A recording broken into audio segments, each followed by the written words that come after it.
So I will talk about my PhD work, the seismic anisotropy of a surface wave from 6 component ground motions. So my PhD project actually is one of the SPIN project, which is funded by the European Union Horizon 2020.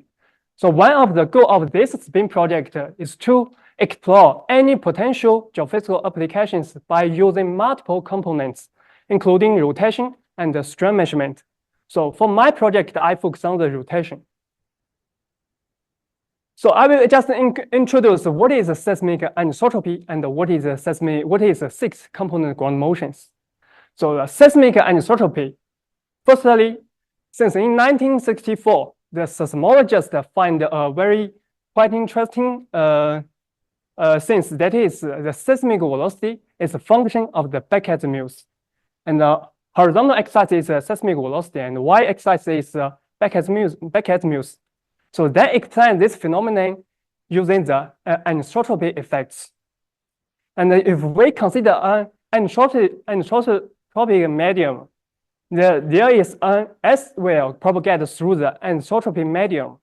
So the S wave will be split into 2 seismic waves, the faster wave and the slow S waves. So the quite interesting thing is if it is a stress medium, the polarizing direction of the 2 kinds of waves can indicate the stress field. So, and we have these 2 kinds of phenomena.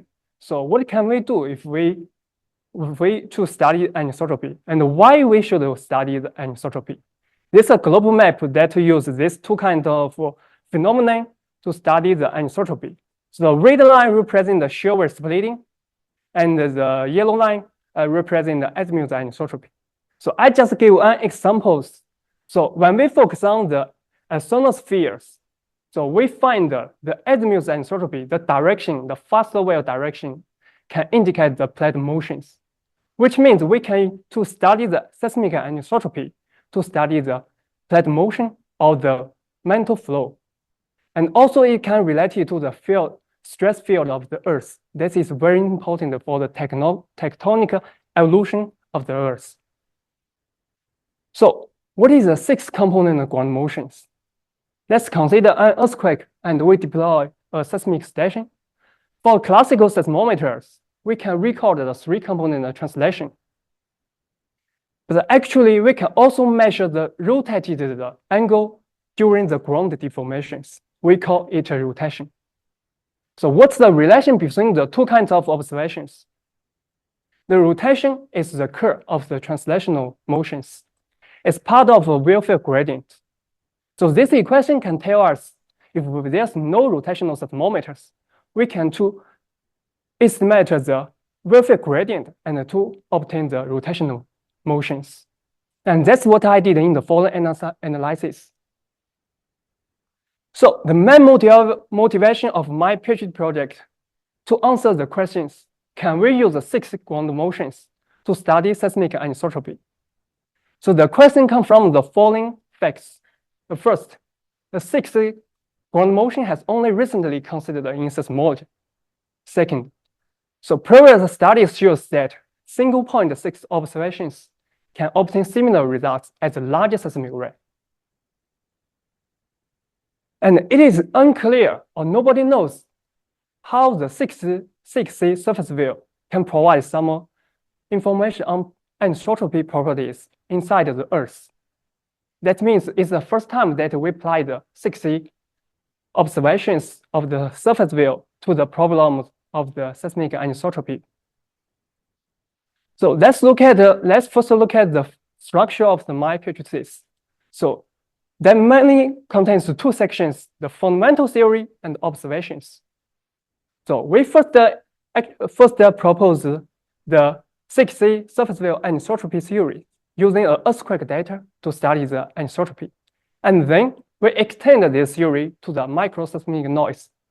And we combine the cross-correlation technology to study the cluster anisotropies.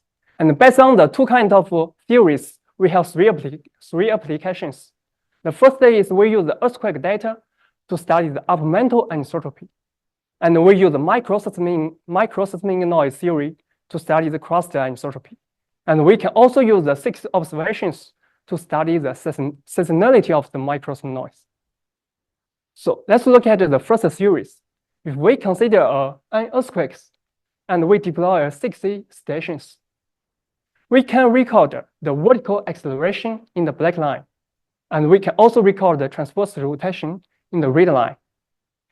And the quite interesting thing is we find that they have same phase for the surface relief. But if you look at the amplitude, they are quite different. So if we do the amplitude ratio, we find we can obtain the seismic velocity just between the amplitude ratio, the amplitude ratio between the acceleration and the transverse rotation. So, and this equation is a function of frequency and back azimuth, which means we can use this equation to estimate the azimuth-dependent seismic velocity. That means we can study seismic anisotropy. So this is the theory tells us. What about the real data? So let's select a large earthquake from the global regions. So large earthquakes, which means they can provide high quality surface waveform. And then in the center, it is we select the 3 seismic array. As I said before, there's no available rotational seismometer in this region. We select the array to estimate the wave gradient and to obtain the rotation motions. And then after obtaining the rotation motion, we can compare the 2 kinds of waveforms, the vertical acceleration and the rotation.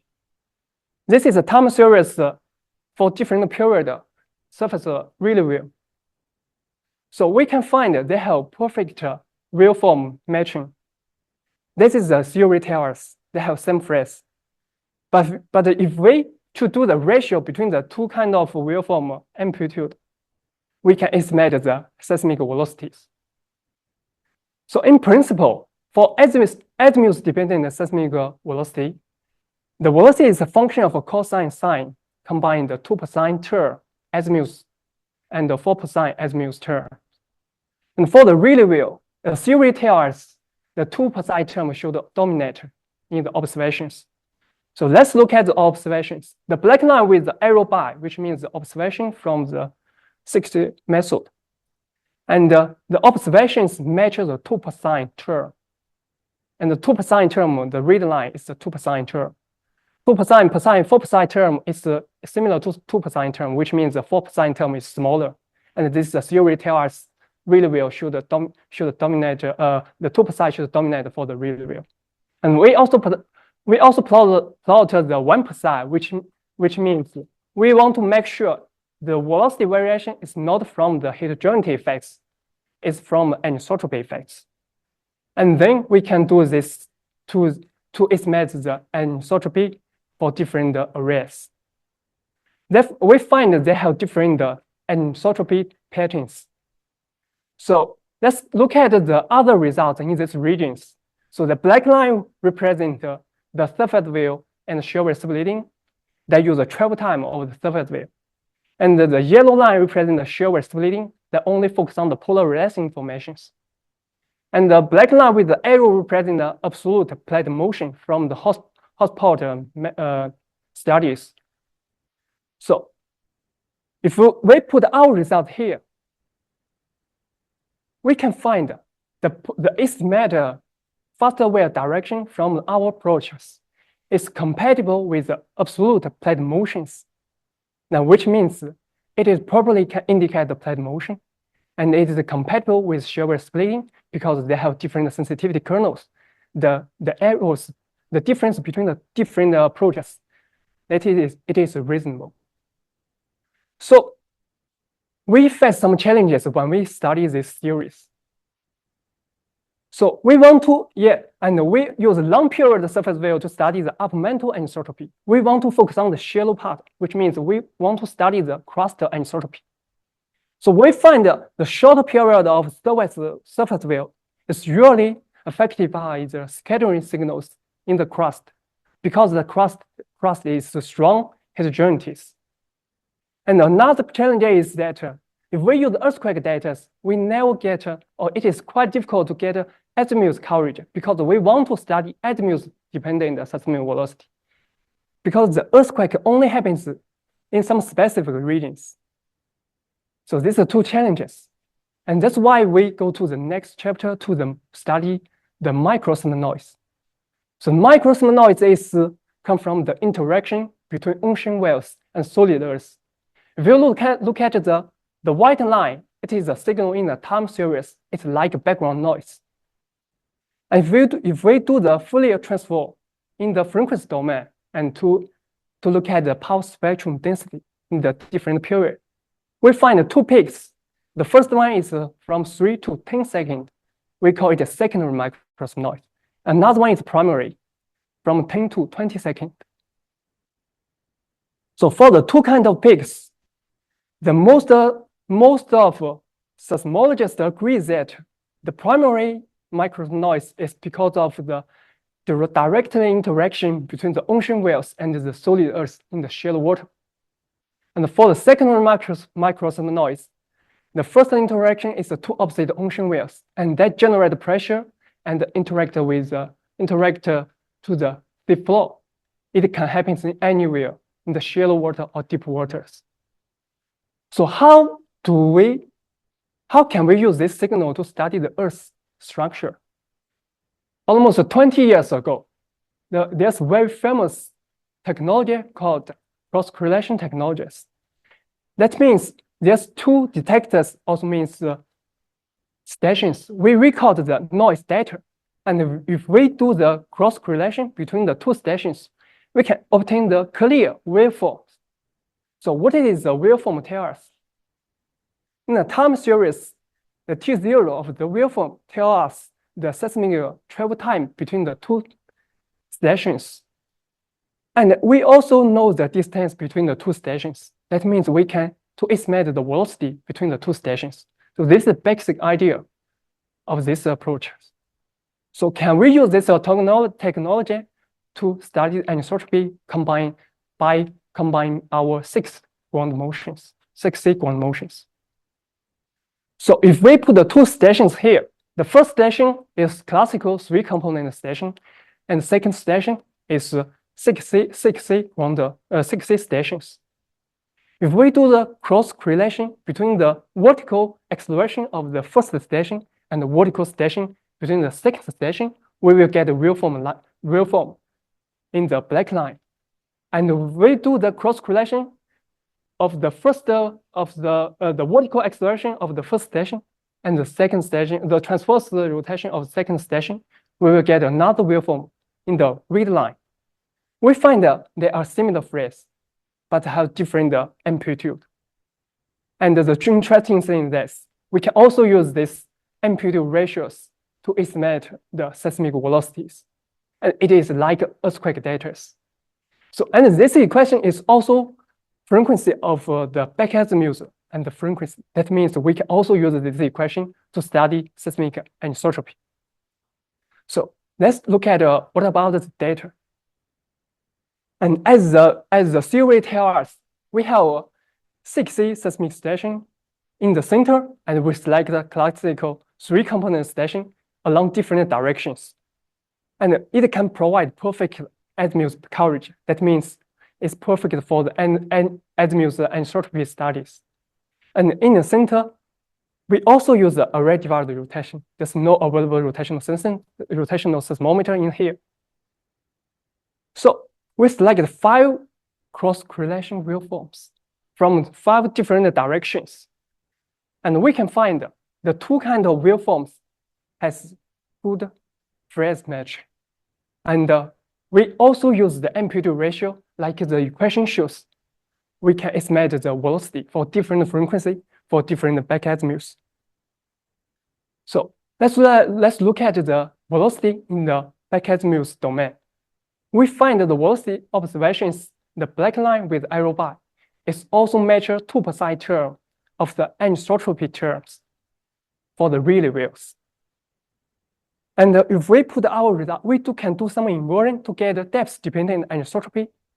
We put our results in this region, and we find our results in the red line.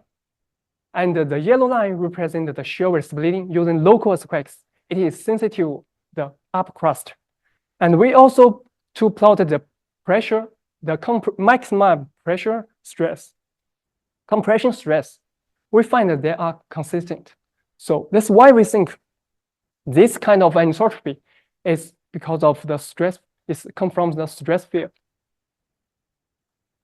And we use microseismic noise to combine this technology to study the anisotropy. Actually, the microseismic noise, we have a assumption for the microseismic noise. That means the microseismic noise should have isotropic distributions. But for the real world, it's not the case. So this is the map just shows the global ocean waves for the different months. Sorry, this should be animation, but it doesn't work.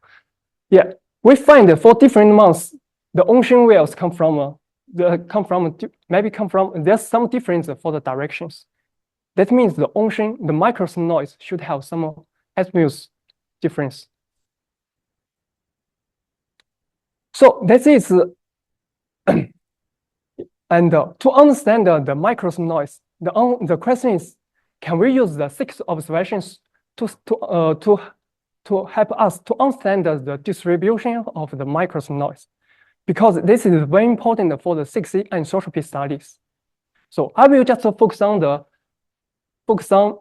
two kind of surface wave, the Rayleigh wave and the low waves, because for the microseismic noise, the surface wave dominate. So we also use the small array in Southern California, and we record for the classical 3-component translation, we can record the Rayleigh for the vertical component, and we can record the Rayleigh plus log for the horizontal component.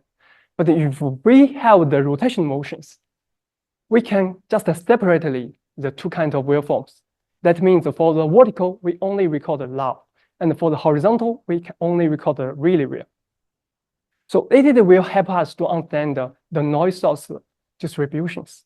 So our goal is to answer where they are from. So we have to know how to estimate its back azimuths. So let's take a real Rayleigh wave as an example. So we use a classical 3-component seismometer to record the vertical acceleration. We use the rotation to record the horizontal translations. If we define a cosine from 0 to 360 degrees, and we project the horizontal rotation to these directions. And after that, we do the cross correlation between the vertical acceleration and the transverse rotations. We do the correlation coefficient. We find the correlation coefficient in the back azimuth domain will show like this curve. And we can find the 0 point, which means the correlation coefficient is equal to 0. And the real back azimuth of a surface wave will be in the middle of the 2 points in the positive part. So this is how to estimate the real back azimuths. So let's look at the real data. Let's first look at the Rayleigh wave. The first figure, the Rayleigh wave, from 5 to 10 seconds, it is a secondary microseismic noise. So they mainly come from 225 degrees. And then for the longer period, they shows real obviously seasonal variations. That means in winter and summer, they come from different directions. And what about the low waves? For the short period, low waves also show similar seasonal variations. But for the longer period, we find the spectrum of the longer period low wave is no clear peak. We don't know our result is real or not. So what about the other results? Let's do comparison with other approaches. So that's why we select the classical 3-component beamforming method that based on travel time of the seismic waves and the larger seismic array. And we use the 6C method use a single point small array.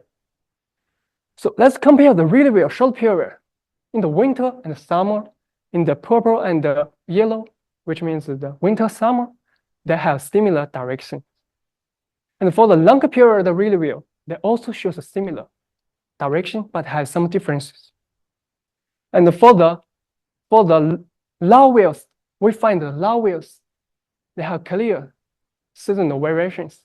And for the winter, they come from for the winter and summer, they have different direction. But for the classical beamforming process, we found that there's also signals that come from the 100 and 110 and 150 degrees.